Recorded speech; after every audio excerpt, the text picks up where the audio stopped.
Some places are defined not by their history but by their stories.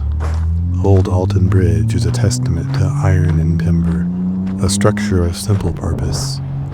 But for decades, it has been known by another name, Goatman's Bridge. Today, we're not just telling the story, we're walking it, first in the light of day, and then, as the legend demands, in the depth of night.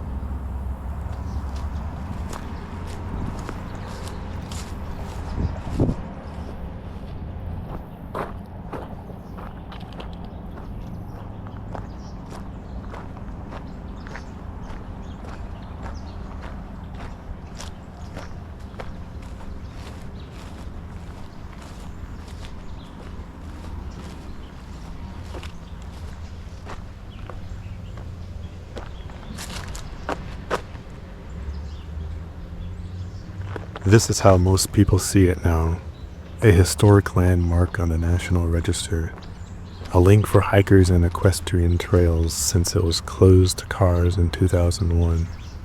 It's almost impossible to reconcile this quiet green space with the terrifying stories attached to it.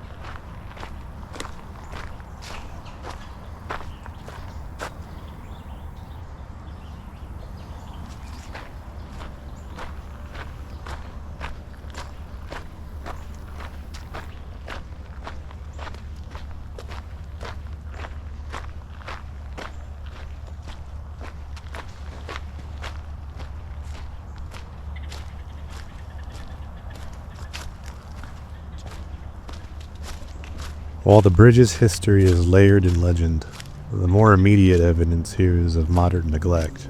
Graffiti covers the stonework, and the ground is littered with the remnants of late-night parties.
Built in 1884 by the King Iron Bridge Manufacturing Company, it's a beautiful piece of 19th century engineering.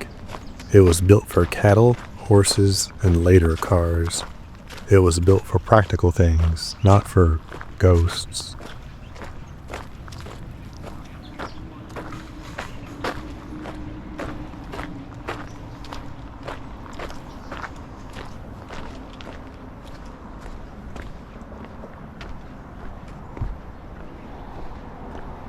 The true story is in the structure itself. These holes and cracks aren't flaws, they're a record.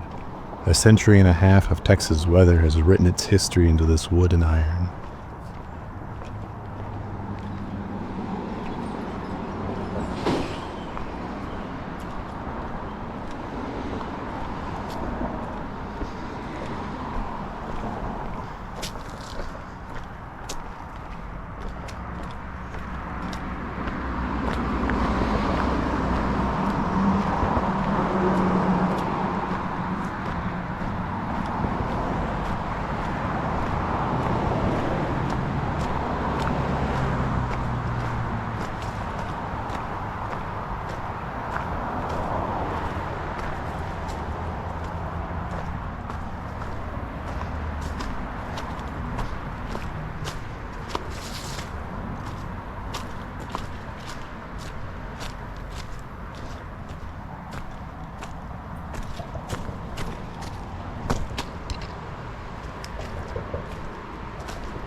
The legend is a grim American folktale. It tells of a successful black goat farmer named Oscar Washburn who was targeted by the Klan in the 1930s. They lynched him from this bridge, but when they looked down, his body was gone. The story says they slaughtered his family.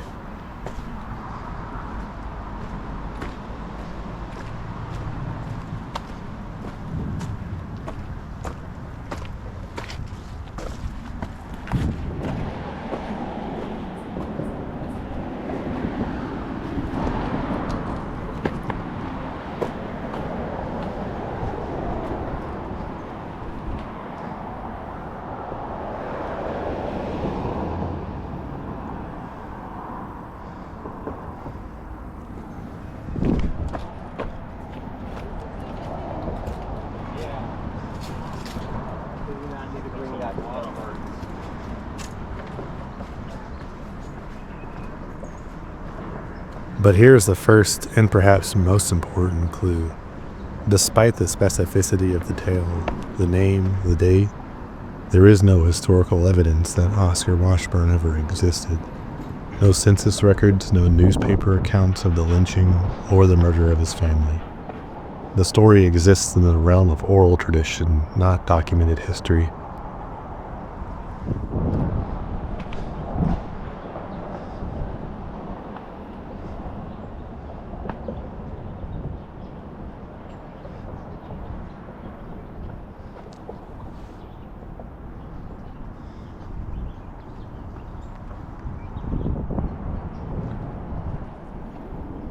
So what are we left with in this daylight?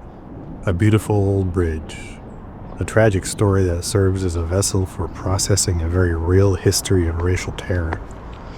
And a question: does the power of a place come from what happened there, or from what we believe happened there?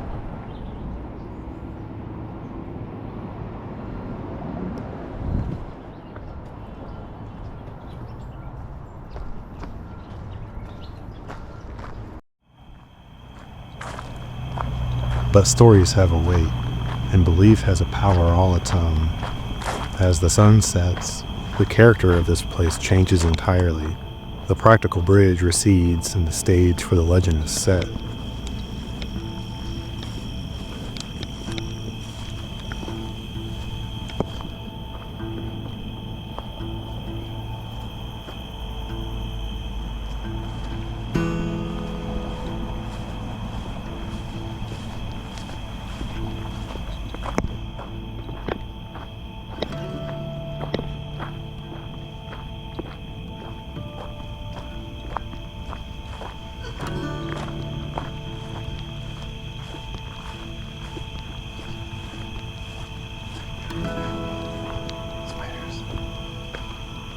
Shows like Ghost Adventures and BuzzFeed Unsolved have investigated here looking for proof, but perhaps proof isn't the point.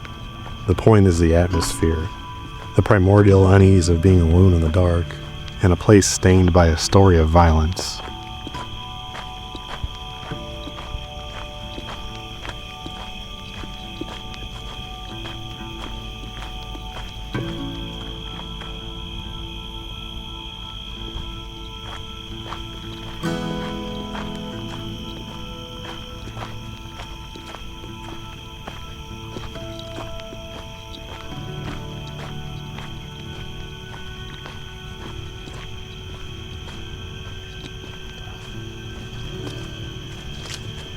Back near the creek, a man's voice. Not a scream. He was yelling words. I was too far away to understand them. I didn't call back. I just listened and kept walking. Sometimes out here, the safest thing to do is to just keep moving.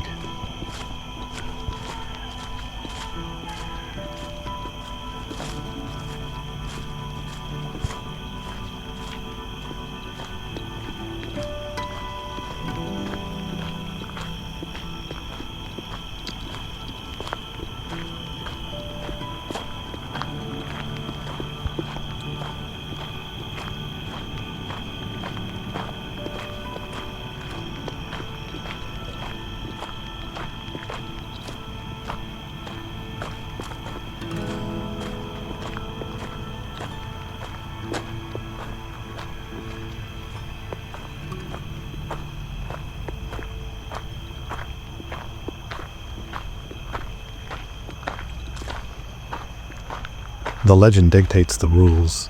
It's said that knocking 3 times on the trusses or crossing with your lights off will summon him.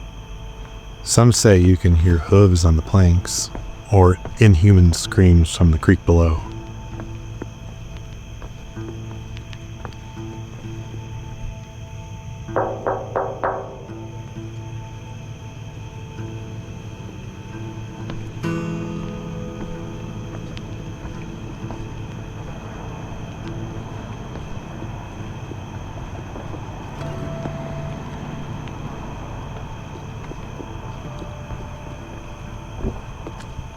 Nothing, as you'd expect, but the absence of a monster doesn't mean the absence of feeling. The fear this legend inspires isn't just of a beast. It's a sublimated fear of the very real human capacity for inhumanity that happened in places exactly like this.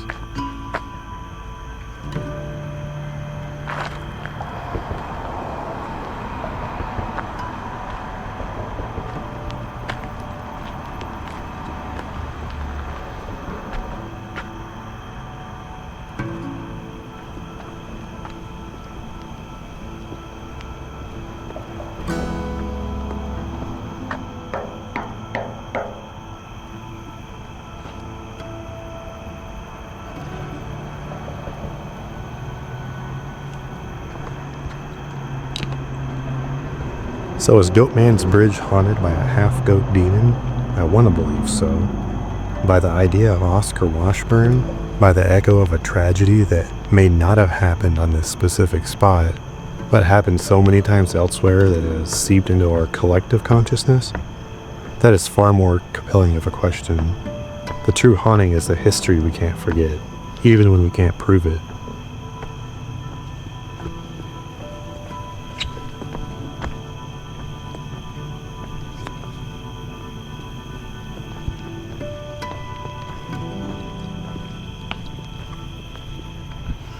What we believe is often more powerful than what we know.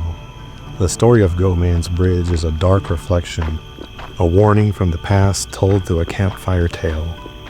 It reminds us that some places will always hold a burden of memory.